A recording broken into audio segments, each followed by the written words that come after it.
Hello all, my name is Patrice. I'm a singer-songwriter and voice coach, and today I want to go over with you a key tip that I think can be super successful as you start or if you're in the midst of your career as a singer. So stay with me as I break down an important tip that can help you succeed in this industry.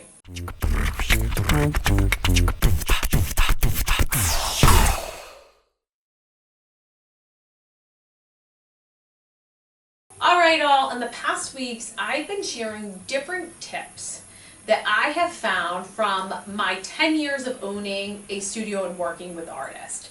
And the really cool thing about that is because of being able to work with so many different artists throughout the years, it's almost like a mass case study.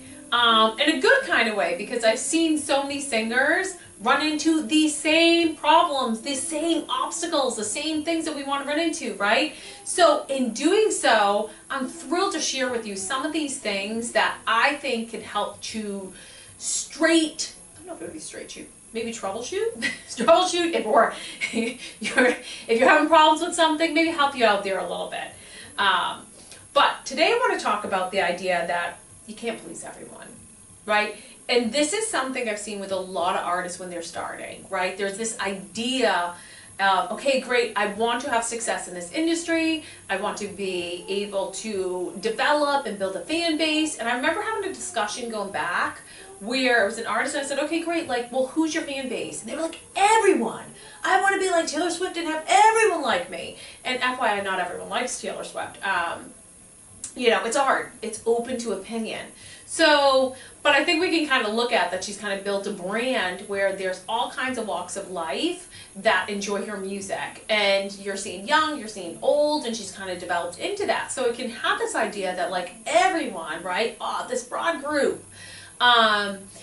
I think that yes, you know, if you keep staying the course and keep building that brand, it can eventually tap into all of these different people there.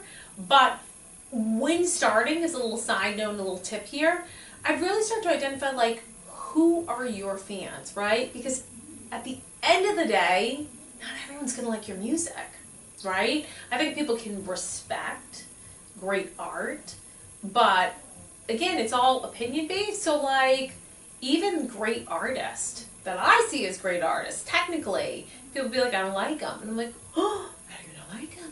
But again, it's open to opinion. So with that being said, understanding that helps to kind of go, okay, great. First of all, if I'm trying to find out who my fan base is, I'm going to maybe look at like who are some artists in a similar lane to me and who are their followers? Like who's following them? Can I start to kind of maybe reach out to some of those people, or if you have your own page, just kind of like a little side note, a little trick is maybe you can start to engage and bring those people into your world there. Talking to the point of and kind of that gets a little bit more into brand and different things like that that you can do to kind of capture some social media presence and so forth. But I bring that up because it kind of encompasses or comes into the point when it is being yourself and not being afraid of being yourself and knowing that you're starting probably not going to have this very broad base of people. It's probably going to start here and kind of maybe work into that there. So who's down here, right? And I think that can really help to narrow things down. And also, more importantly, my friends, not put that really hard pressure on yourself that you're going to be able to please everyone. Because I think when we are trying to create art, and if we're trying to please everyone, that becomes so hard to do. It's impossible to do. And therefore, it works in the opposite of creating authentic art. It really then starts to turning to people pleasing, and it isn't an expression of ourselves. So, and that's not when we're going to find those people who really do admire what we're doing. So that's what I would say to you all is sometimes these mindset things can really help, because I really feel like this industry or even with singing, it's like, yes, we're learning the technical stuff, the physical stuff, And then we also have to master this up here. And that's where, like, so many times I've seen these little things come up where it's like, no, you're not going to be able to please everyone. You're not going to be able to, you know, create art that everyone's going to like. And so take that pressure off. Take that pressure off of yourself that that's going to happen.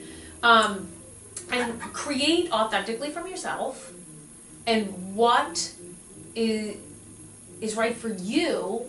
And then start to, as a business type thing, yeah, then you can start to look and go, well, like, who can I open up for? Who, if I was to open up for an artist, who would that be, right?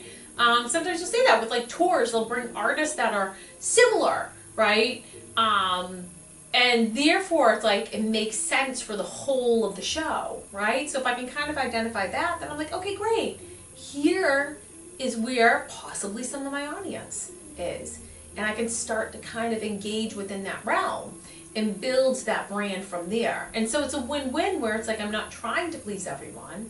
I'm creating authentically for myself. And then I'm also to understand, where do I develop into, and not putting that pressure of that broad umbrella of like everyone. So if this helped you, drop a comment, let me know. That always helps me to know I'm helping you, and that these videos are reaching you. And if you feel compelled, it would be amazing. Feel free to hit that subscribe button. All right, so onward and upward, my friends. And here's to being you, your beautiful, authentic self, and knowing that we can't please everyone, so we're going to create from here.